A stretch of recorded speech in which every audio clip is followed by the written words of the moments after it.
Ya, berbagai persoalan yang dialami PT Asuransi Jiwasraya sejak beberapa tahun belakangan ternyata masih menimbulkan dampak yang belum tuntas, terutama terhadap pemegang polis asuransi Jiwasraya. Masalah ini dialami para pensiunan perusahaan BUMN yang tergabung salah satunya dalam perkumpulan pensiunan Jiwasraya dan perkumpulan pensiunan pupuk Kaltim. Restrukturisasi PT Asuransi Jiwasraya pun dinilai melanggar sejumlah peraturan perundang-undangan. Nah, untuk membahas lebih lanjut terkait dengan polemik ini, kita terhubung dengan pengamat asuransi Irfan Rahajo. Selamat petang, Mas Irfan. Terima kasih, Pak Irfan Selamat sudah petang, bergabung Mas. bersama Laporan 8 Petang. Pak Irfan, ini kan sebenarnya Selamat petang, Mas Jemi. betul. Ini kan polemik yang sebenarnya sudah bergulir 7 tahun. Sudah gagal bayar, kemudian polis asuransinya diserahkan semuanya ke holding, begitu ya Pak ya. Dengan janji bayar tenggatnya adalah April tahun ini. Namun hingga detik ini juga nyatanya baru sampai seperempatnya saja ya Pak Irfan ya.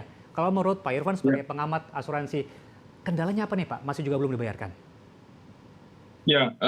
baik Mas Jemi dan seluruh pemirsa. Persoalan Jiwasraya ini sudah mencuat sejak 2018 yang lalu ketika Jiwasraya menyatakan diri tidak mampu membayar apa yang mereka harus bayar kepada para pemegang polis yang kemudian bergulir menjadi perkara tindak pidana korupsi yang kita tahu bahwa hasilnya sudah terdapat sejumlah mantan direksi dan para pemain pasar modal yang mendapatkan vonis hukuman dari pengadilan. Terhadap hal itu kemudian Jiwasraya melakukan restrukturisasi dengan melakukan pemotongan nilai manfaat dari pemegang polis atau yang disebut haircut sebesar 40% dari apa yang seharusnya diterima oleh para pemegang polis, namun kemudian mereka mengalihkannya kepada badan usaha baru yang disebut IFG Life. IFG Life itu sendiri dibentuk dengan PMN, penanaman penyertaan modal negara sebesar 22 triliun yang dimaksudkan untuk membayar seluruh kewajiban Jiwasraya yang dialihkan kepada asuransi IFG Life.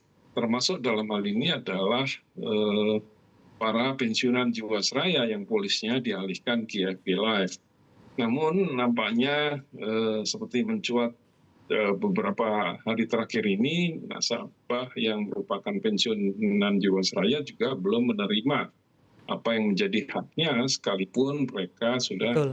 menyatakan setuju untuk mendapatkan pemotongan nilai manfaat. Jadi sekalipun sudah dipindahkan ke GFLI dengan PMN yang demikian besar dari negara, toh juga belum terselesaikan. Belum lagi sejumlah nasabah yang sudah memenangkan perkara di pengadilan dan berstatus inkrah berkekuatan hukum tetap, di antaranya ada yang bernilai 35 miliar sampai yang hanya 500 juta juga belum mendapatkan penyelesaian. Disinilah kita melihat peran dari Kementerian BUMN untuk bisa menyelesaikan tunggakan itu baik kepada pensiun maupun pada nasabah yang sudah memenangkan pengadilan sekalipun. Disinilah peran Kementerian BUMN untuk bisa menyelesaikan itu dengan sebaik-baiknya agar nasib para pensiun ini bisa menjadi terselesaikan karena mereka sudah berkorban dan menjadi peserta yang membayar premi di muka. Jangan lupa mereka sudah membayar premi di muka dan sekarang tinggal menunggu mendapatkan santunan bulanannya namun juga belum terselesaikan sehingga kewajiban Jiwasraya yang diteruskan kepada IFG Life ini dengan dana PMN yang demikian besar semestinya bisa membayar hak-hak pensiunan Jiwasraya ini tepat pada waktunya. Demikian, Mas. Sebenarnya kita mendengar bahwa sejak 7 tahun lalu pun nilai gagal bayar 16,8 triliun itu juga sudah setara dengan kerugian negara. Artinya memang sudah dialokasikan untuk pembayaran tersebut, Pak Irfan. Ya, ketika mencuat masalah Jiwasraya 2018 yang lalu, sebetulnya kewajiban mereka pada pemegang polis saat itu hanya 800 miliar.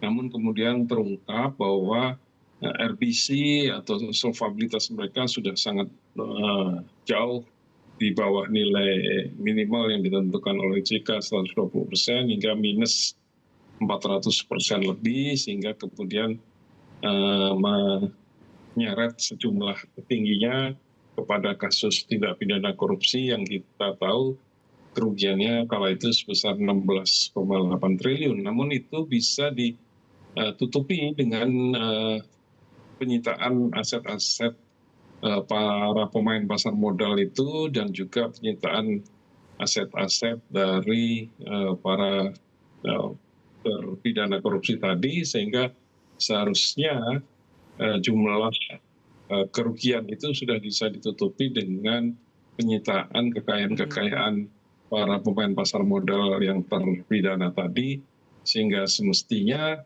kerugian itu sudah bisa ditutupi baik dari BUMN maupun dari hasil penyitaan aset para terpidana tindak pidana korupsi tadi.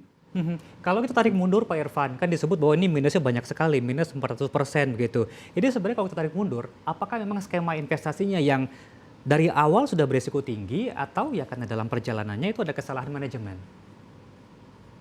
Itu kombinasi antara keduanya, antara tata kelola yang buruk. Ketika itu Jiwasraya sebetulnya jauh sebelum 2018, sekitar 2014, mereka sudah menghadapi masalah solvabilitas, yaitu kekurangan modal. Namun oleh pemerintah ketika itu diputuskan tidak berupa setoran modal dari pemerintah, namun mereka melakukan revaluasi, artinya menilai kembali nilai aset mereka sesuai dengan nilai pasar. Namun akibat dari itu timbul kewajiban pajak, dan juga yang mereka tempuh adalah mereka tidak menyetor dividen menjadi penyertaan modal, sehingga kemudian mereka bisa menyatakan bahwa kondisi mereka membaik. Namun kemudian karena tidak adanya setoran modal tersebut, timbul masalah likuiditas yang kemudian diatasi dengan menjual produk yang bergaransi, sehingga mereka memperoleh likuiditas yang besar. Namun kemudian timbul masalah pada penempatan investasinya, karena mereka tidak memperhatikan aset liability management, maka timbul mismatch. Di satu sisi mereka menjanjikan garansi tetap kepada para pemegang polis, namun hasil investasinya tidak bisa diharapkan tetap karena berfluktuasi di pasar modal. Demikian pun dari sisi bunga, mereka menjanjikan bunga tetap kepada pemegang polis, namun kepada atau berasal dari investasi mereka juga tidak bisa dipastikan. Jadi ada dua mismatch waktu. Kepada pemegang polis mereka menjanjikan pengembalian tetap setiap bulan atau setiap tahun, namun mereka tidak bisa menarik kembali uang itu dari pasar modal. Dan mismatch kedua dari sisi bunga, ketika mereka menjanjikan bunga tetap kepada pemegang polis, namun mereka tidak bisa mendapatkan imbal hasil yang lebih besar dari pasar modal. Nah, demikian yang terjadi di saat itu, dan sekarang masih terus bergulir, sekalipun sudah berbentuk IFG, namun IFG sendiri masih membukukan rugi sampai dalam kuartal ketiga keempat tahun lalu, sehingga kita bisa melihat bahwa IFG pun belum mampu untuk mengembalikan seluruh simpanan masyarakat, baik pemegang polis maupun pensiunan karyawan. IFG sendiri juga masih survive, artinya upaya pemerintah dalam merestrukturisasi Jiwasraya, mengalihkan seluruh polis ke holding, itu menurut Bapak belum terlalu tepat atau seperti apa? Sebetulnya sangat tidak tepat, karena yang seharusnya mereka dilakukan adalah menyehatkan Jiwasraya, bukan mengalihkannya kepada perusahaan baru, entitas baru, ya, sekalipun entitas itu merupakan gabungan dari sekian banyak BUMN, namun pada umumnya BUMN yang bergabung di IFG pun juga bermasalah, seperti ketika itu Jasindo belum mampu mengukuhkan RBC dengan baik, begitupun Askrindo, begitupun perusahaan-perusahaan asuransi yang tergabung di dalam IFG itu masih menyisakan masalah. Kemudian mereka harus mendapatkan suntikan PMN yang jumlahnya sudah sedemikian besar, namun belum mampu menyelesaikan kewajibannya. Yang terbaik sebetulnya mereka seharusnya menyehatkan Jiwasraya, karena Jiwasraya hingga kuartal keempat kemarin masih membukukan laba dan mereka masih memiliki aset yang cukup besar, namun bahkan eh, mereka akan tutup Jiwasraya itu, akan likuidasi. Namun kalau itu dilikuidasi, mereka harus mengembalikan seluruh hutang mereka kepada pemegang polis maupun kepada karyawan, dan itu harus dalam bentuk tunai, tidak bisa lagi dicicil seperti yang mereka lakukan pada IFG Live ini gitu. Itu adalah langkah yang saat ini kita nantikan. Kalau pelajaran yang bisa kita petik, Pak Irfan, apa saja sebenarnya kelemahan regulasi asuransi di tanah air, Pak, agar bisa menjadi pelajaran ke depan? Ya, regulasinya sebetulnya sudah sangat-sangat rigid, bahkan kami katakan over regulated, namun selama ini yang lemah adalah pengawasannya.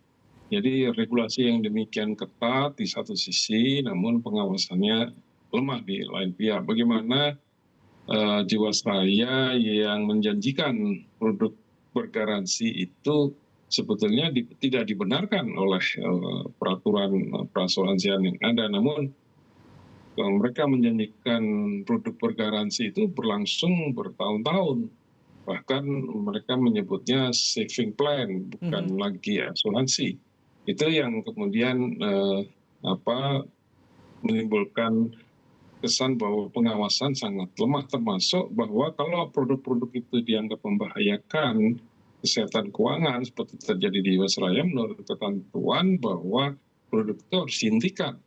Namun yang terjadi, produk itu berjalan sekian tahun tidak pernah dihentikan hingga kemudian timbul kasus mega skandal Jiwasraya yang kita tahu begitu besar, menimbulkan kerugian negara karena mereka menempatkannya pada instrumen investasi tanpa disertai aset liability management yang prudent, yang dibenarkan oleh rambu-rambu OJK, namun karena lemahnya pengawasan kemudian semua tidak diketahui lebih dini. Bahkan produk itu baru sekian lama dihentikan, bahkan sekarang baru setelah sekian lama Jiwasraya mendapatkan status pembatasan kegiatan usaha. Itu sungguh sangat ironis. Seharusnya mereka lakukan itu jauh sebelum kasus ini muncul, ketika mereka menjual produk-produk bergaransi tersebut. Demikian.